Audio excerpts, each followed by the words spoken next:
224 of the CRICKETher Weekly. We're going to start with a serious topic this week. So Sid, if you could just hold off on the dad jokes just for a few minutes, because there's been a development this week in the ongoing issue with Afghanistan and specifically their women's cricket team. So recently the Afghanistan men's team got to the semi-finals, I think it was, of the Men's World Cup, and that has raised this issue very much more so somehow in the public consciousness. I think partly because people writing about the success of the Afghanistan men's team are finding it difficult to ignore this kind of elephant in the room, and I think partly as a response to that, the Afghanistan women's team in exile, who are largely living in Australia, have written a letter to ICC Chair Greg Barclay, asking ICC to assist them in setting up a refugee women's Afghanistan team in Australia that would be administered by the East Asian Cricket Office, who are based at Cricket Australia's office in Melbourne. And they say, we aim to represent all Afghan women who dream of playing cricket but are unable to in Afghanistan. So it's an interesting kind of new approach to this problem and this sort of difficulty. It's essentially, I think, the former Afghanistan women's team who have ended up in Australia are kind of saying, don't stop the men playing because we recognise that that's important, but fund us too, and fund us where we are. This is a practical solution. We know that the ICC can't change the government, but what you can do is help support us to play where we are. And I guess it's quite a smart solution in some ways, because I think what it does is, well, first of all, it is something that the ICC can practically do. It also potentially grows their support base, because there are quite a lot of people who, whenever you raise this, or whenever we've raised this previously, just say, oh, well, we can't possibly do anything about this because we don't want to stop the Afghanistan men's team playing. So the women's team in exile are kind of recognising this and going, okay, we appreciate that, and it's been encouraging for us to see our men's team do well, but here's something that you can do for us. Sid, have you got views on this? Yeah, I mean, I think that what they're doing is they're making the best of the situation, really, and it's kind of a very political move in that sense, that it's become clear that the ICC are not prepared to, take the big steps of actually boycotting Afghanistan. They're not prepared to shut down Afghanistan's sources of funding. They're going to continue to invite them to world events, and inviting Afghanistan to world events essentially means inviting only the men's team. And the ICC have made their stance clear that they're not going to take those big steps. So what are smaller steps that we can encourage them to take? And I think that this is one of those smaller steps that they can take. Yeah. And it would send an important message that the ICC do value women's cricket in Afghanistan. I think what we need to be careful of doing, though, is to kind of be careful of abandoning the next generation, because this isn't a long-term solution to the situation of what to do about the women's game and women's cricket and women's rights in Afghanistan. Yeah. Because don't forget, that's what this is all about. This is not about whether or not women can play cricket. It's about whether or not women can leave their houses, about whether or not they can have an education and go to school and go to university and have social lives and all of those things that are essentially forbidden now for women.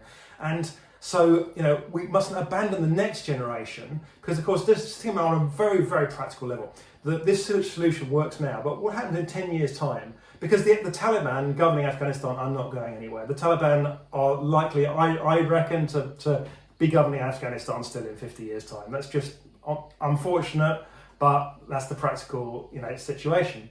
So women's rights within Afghanistan, in the next generation, it's important to kind of acknowledge that we need to take steps that encourage the Taliban to bring back those women's rights that they've denied. And that this in itself doesn't do that. It's an important political statement, but it doesn't help the current 5-year-old girl in Afghanistan that's growing up with no future, not even again, forget cricket, not even a chance of an education, not even the chance to learn to read and write, let alone be able to go to university and study and, play cricket and all of those things. Yeah. No, I totally agree, Sid. I guess that this is this is a kind of first interim step, and what I hope might happen is that the ICC might see this as something that they can do, and then it opens the door to further action down the line once you actually have a functioning Afghanistan women's team, even if that's only limited and only an operation in exile.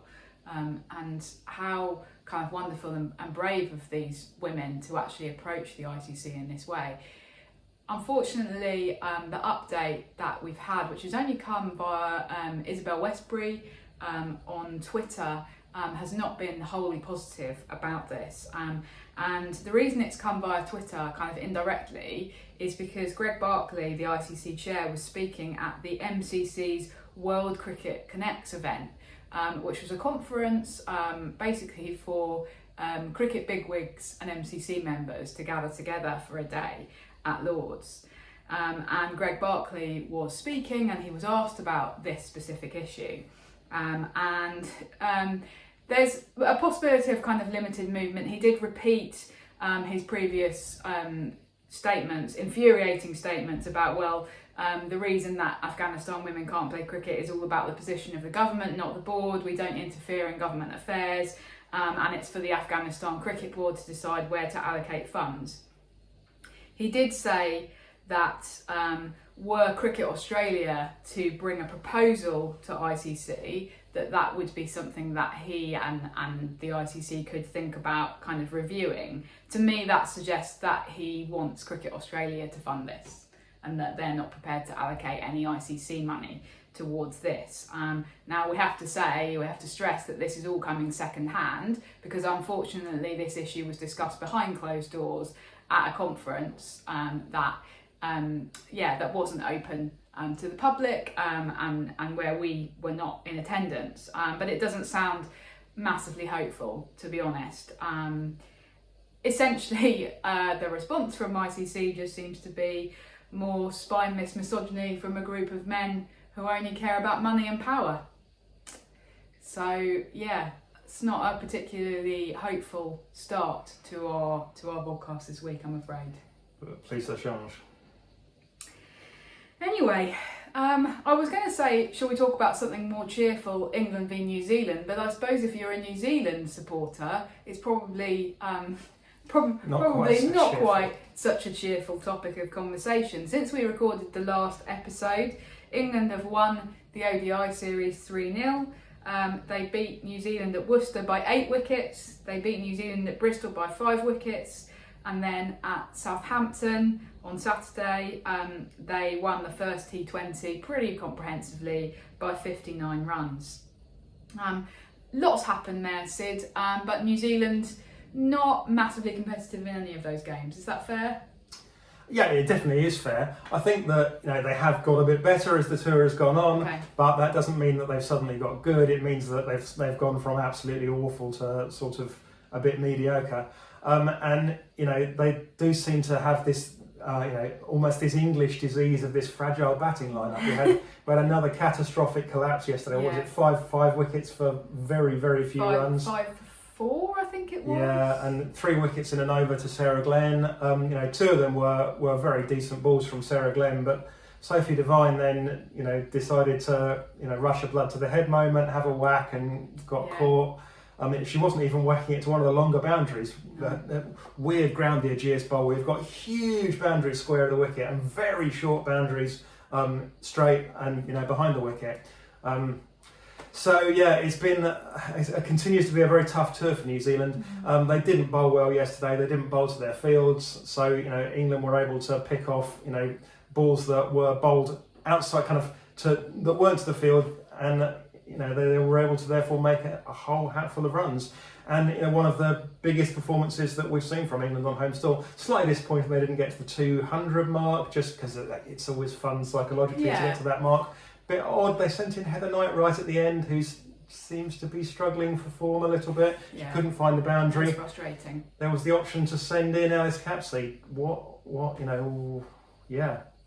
I think Capsey's an interesting talking point for England over the last week or so, because having been omitted from the team in the first ODI, she then came out. It was at Bristol, wasn't it? And she got that quickfire 35, which seemed like it was an important innings for her, like a bit of a confidence builder. There's definitely more to this that we don't know about. There's something going on, isn't there? I sense. I don't know what's going on with her personally. I don't know what conversations the coaches are having with her, but odd decision not to, as you say, not to send her in yesterday when she could have actually added to that confidence, and certainly would have been in a better position to, from the type of batter that she is in T20 cricket, to do that, even though she only had a few balls to play with. So yeah, I mean, but I think that the innings that she had at Bristol is kind of a positive thing for England. There's been a couple of other positives. I mean, obviously Lauren Bell taking her first international 5 for Sid, and you wrote about her. Yeah, I mean, it was great to see her like back to her best. It's really weird, and she spoke to the media afterwards, and she said she had a bit of a breakthrough moment, kind of psychologically, really. And she reckons that that this is potentially a turning point, and fingers crossed that it is, because it's an acknowledgement that she hasn't had a good few months and that she's been struggling. But she says that she's had a turning point, and mentally she feels that she can. She's in control of her game again, and if she's in control of her game, she's in control of her deliveries, then she's going to know which deliveries to send down, and she can make those, bowl those wicket-taking balls, which have been so successful for her. So, it was a great performance. They were largely from decent deliveries, rather than, necessarily batters, getting themselves out. A couple of lovely slower balls at the end. There were tail enders, but the slower balls were well enough disguised that the players threw the shot far too early, wind up skying it in the air, caught on the ring on both those cases. So credit to the bowler for those ones. And that's such a hard delivery. It was really interesting seeing Brooke Halliday deliver some slower balls yesterday, and they're so telegraphed that Danny White was basically just able to hold her bat up and go, yeah, slow ball coming, waiting for it, it's coming, yeah, whack. Not that I'm kind of taking it out on Brooke Halliday, but it shows what a difficult skill it is to master, being able to do that in a way where the batsman can't pick it. The other thing that I think is positive for England, but you were less positive about in your piece that you wrote yesterday, was the return of Freya Kemp, who has now bowled her full allocation in an international, and it's actually the first time that she's been able to bowl since she reignited her back injury over the winter. I think she did play for England in December and then reignited it in the new year.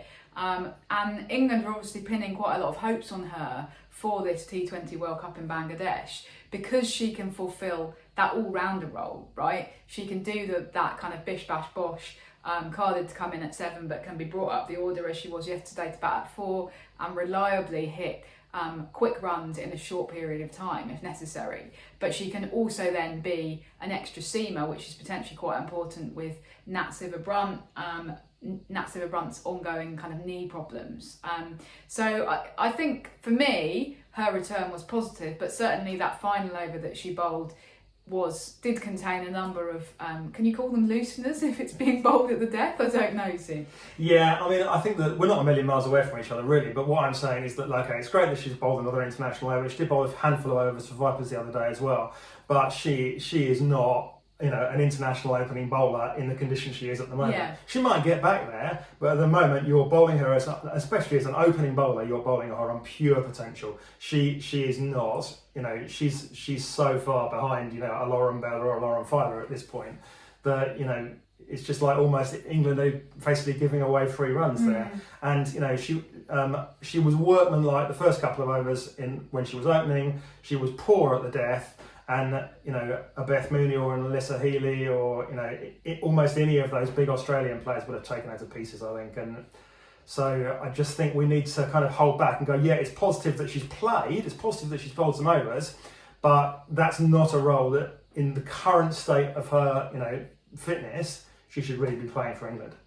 Okay, that's interesting. And obviously you also wrote that, did you write this or did you just say this to me afterwards, that why have England got this obsession with having to bowl with having to open with 2 quick bowlers? Well, yeah, if you're going to play 4 spinners, then one of whom opens for her region exactly at the Ageas Bowl on a regular basis, Lindsay Smith. Utility bowl. Sorry.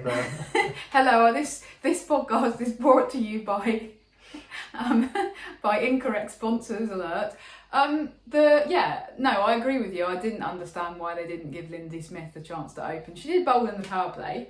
I think they did use 3 of the 4 spinners in the power play, if I'm remembering correctly. Odd call to open with Kemp, I agree.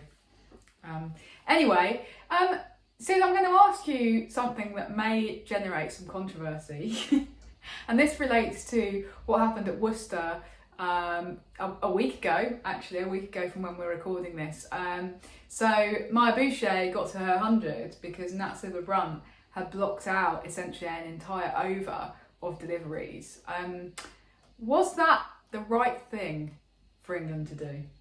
Yeah, I think this is a really interesting one. It is potentially quite controversial. Nat Silver-Brunt blocked out these balls, and at one point she played one straight back down the pitch, and Sophie Devine just stood in front of it, looking at the ball, looking up at Nat Silver, looking at the ball, and going, "Are you going to do anything here?" And Nat Silver was like, "No," and she was toying with them. Let's make no mistake about it. She was toying with them. She's going, "We've won this game by so much that we can afford to try and mess with your heads here, and I'm just going to block out this because I can." It was a bit like a cat that's got a mouse, and she's like, the mouse is almost dead, and the cat goes, "I'm going to let you go now, and they're going to pounce on you again." And I do think it's fine that what they did, but here's the kicker: that I think that what Nat Silver did was fine. But if you agree with me and think that was fine, you have to also think it would have been absolutely fine if Sophie Devine had picked up that ball, hurled it so hard above the wicketkeeper's head it had gone for 4 overthrows, and then Nat Silver would have got those runs and Maya Boucher would have been denied her 100. You can't say that it was fine for Nat to do what she did and not say that it would have been awful if Soph had denied Boucher 100, because that's also, playing mind games. Yeah. So, and if what's sauce for the goose is sauce for the gander? Is that the correct term? Something like that. Yeah, I think that's an interesting point. First of all, just to say, I don't think that Sophie Devine would ever do that, and I don't think that that's the way New Zealand play their cricket. It's much more something that Australia would do, or maybe would have done under Meg Lanning. So that's the first point. But secondly, I think you make a decent point. It's not on New Zealand to, in a way, give England and Maya Boucher a massive helping hand by going, okay, you can have your 100. Because let's say Maya had been stranded in the 90s, that's a 3rd time, and she hasn't managed to get over that kind of psychological barrier of getting to 100. And so what it means for Maya now is next time, now that she's got the 100, she won't get as nervous when she's in the 90s, and that could well be against New Zealand in a World Cup.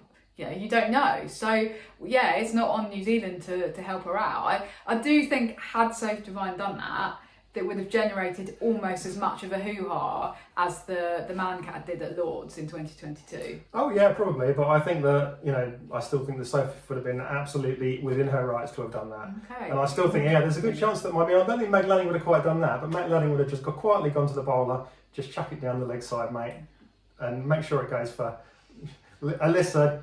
Don't try too hard to get this one. Bowler, chuck it down the leg side. Wow, well, given that we've got quite a lot of Australian followers, that's going to be an interesting conversation. But that's hard cricket. That's exactly what England were doing. It was just like...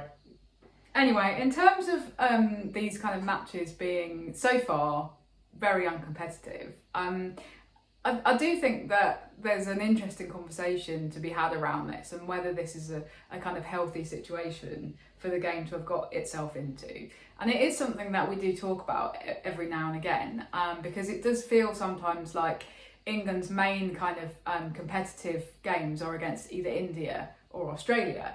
And then between times they kind of have to deal with, this is effectively England's T20 World Cup warm-up, and it's not really a great warm-up because if New Zealand keep playing like this, then it's not going to be very competitive.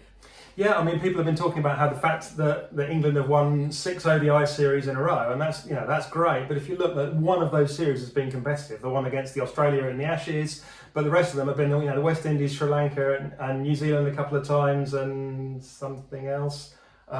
But they've largely not been competitive series, and it's a difficult one for us because in some ways we want to see competitive cricket, but on the other hand we also want to celebrate the fact that the calendar and the system now forces England to play everyone. We don't really want a system where England only ever play India and Australia, and it becomes a series of tri-series every year where those three play each other and everyone else is excluded from that top table. That will just make the problem worse. So it's a difficult one, and countries like New Zealand, they're working hard, they're trying to improve. It's an interesting question about whether they are improving, Raf. Do you think that today's New Zealand would beat the New Zealand of kind of 5 years ago when Satterthwaite and Tahuhu at her peak, Devine, Bates, Kerr just coming into the system as a pure bowler then, but would New Zealand now beat New Zealand of...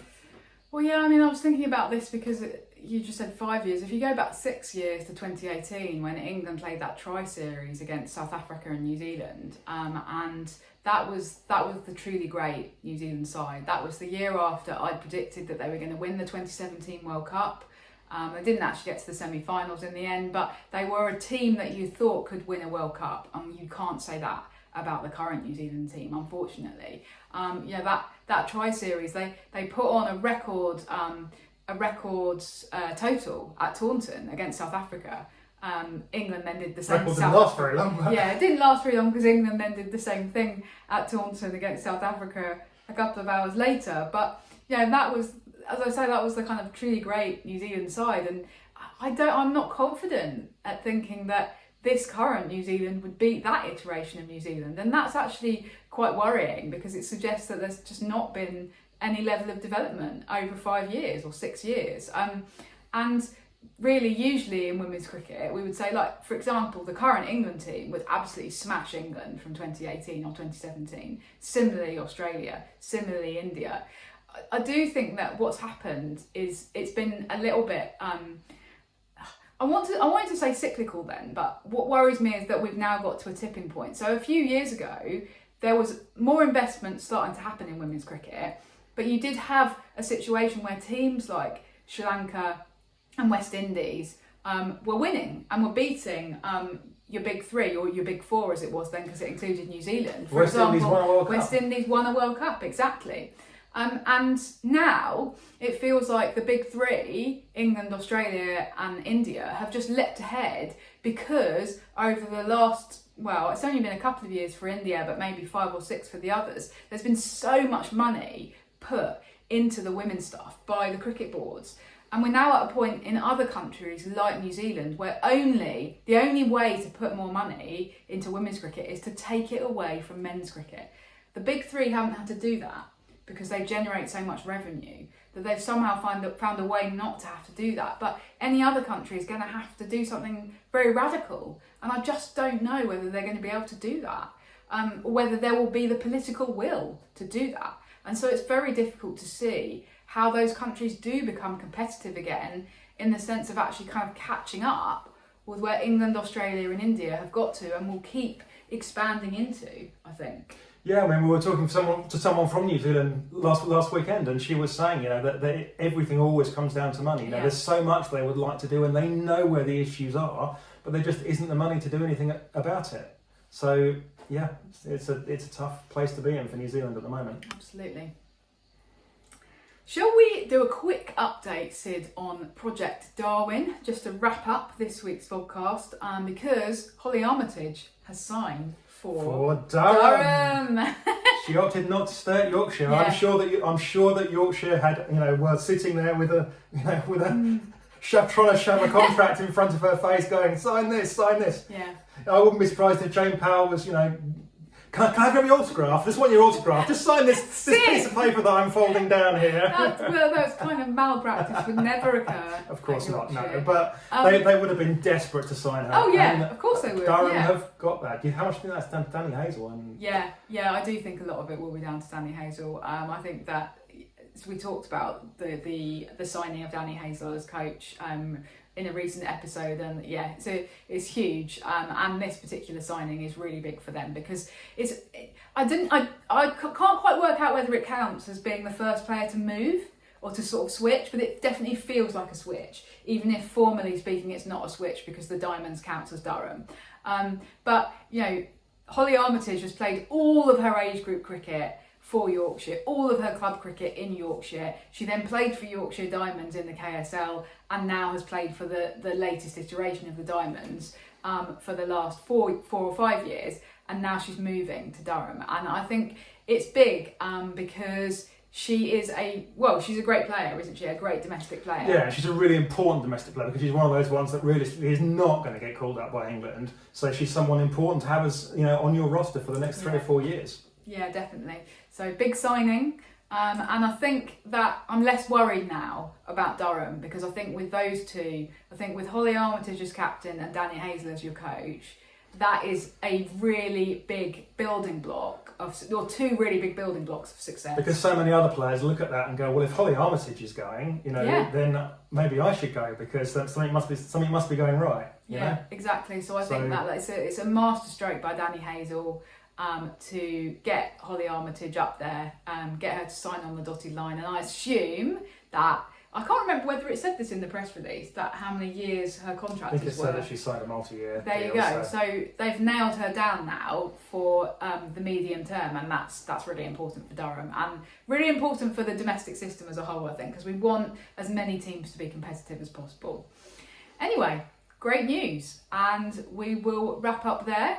We will be bringing you all of the latest updates from England v New Zealand over the next week and in next week's episode. So we'll see you then. Bye-bye. Bye.